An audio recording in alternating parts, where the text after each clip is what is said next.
वाह, उफ, गोकुल पंडित दुश्मन। ये तो मतलब लोगों को दोस्तों से मिलता है और मुझे जो कुछ भी मिला वो दुश्मन से मिला। तो ये दुश्मन है, ये वो वाली। it's such a it the very appearance of this character had such a chilling effect. हाँ। We were in our teenage.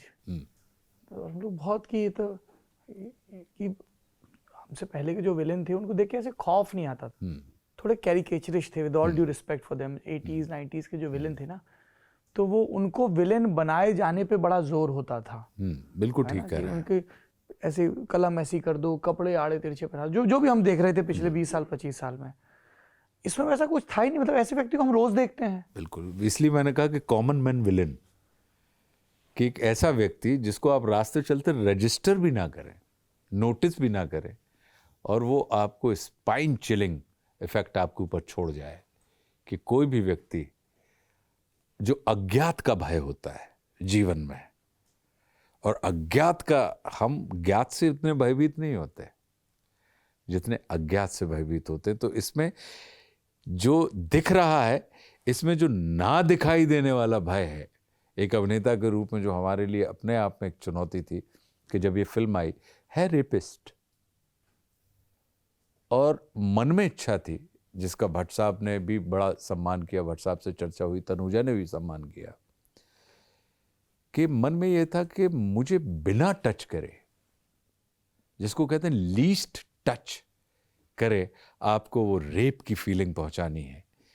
क्योंकि हमारे लिए मॉडल क्या था कि जब हम लोग, सबने देखा होगा कि क्या होता है, हर आदमी की निगाह में ऐसा क्या होता है कि किसी को क्रॉस करते हुए बच्चियां अपनी चुन्नी ठीक कर लेती हैं, और किसी के सामने उनको पता भी नहीं चलता कि उनके ऊपर का बटन खुला हुआ है, जबकि वो व्यक्ति उनको टच भी नहीं कर रहा है, छू भी नहीं रहा है।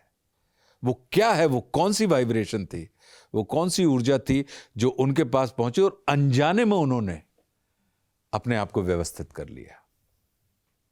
तो गोकुल पंडित जो है, वो उस बारीक लाइन को पकड़ के रखने का जो सुख था इसमें, एक अभिनेता के तौर पे, कि बिना टच करे, अगर आप देखेंगे तो सिर्फ एक बार टच किया है काजोल को, जब वो आते हैं, टेलीग्राम, साइन प्लीज, थोड़ा दबा के, बस ये हाथ टच किया है, उतने में वो आपको लगता है कि ये मतलब जो इफेक्ट आता है। तो क्योंकि ये पूरा का पूरा जो खेल है, ऊर्जाएं ही तो हैं। कितना मुश्किल होता है दादा, मतलब इस तरह की क्रूरता। ठीक है, एक्टर हैं, ट्रेंड हैं, सब चीजें हैं, दिस वाज समथिंग डिफरेंट। हाँ, कठिन होता है, लेकिन ये बिल्कुल वैसा ही है कि जैसे अब इस कमरे की जो इलेक्ट्रिक वायरिंग है, जिसने की है उसको पता है कि ये लाइट अगर बंद करनी है तो वो वही बटन दबाएगा जहां से वो लाइट बंद होगी। लेकिन अगर मुझसे कह दिया जाएगा तो हो सकता है कि मैं मेन स्विच ऑफ कर दूं या मेन स्विच ऑन करूं। तो प्रशिक्षण जो है वो यहीं पे लाभ देता है व्यक्ति को, कि वो आपको इंटरनल वायरिंग से परिचय करवाता है कि इस चीज को आप इस तरीके से करिए, जब जरूरत हो उस बीज के ऊपर खाद पानी डालिए, भाव के उसको वृक्ष बनाइए, और उससे फिर उसको इस्तेमाल करके उससे आप अलग हो जाइए।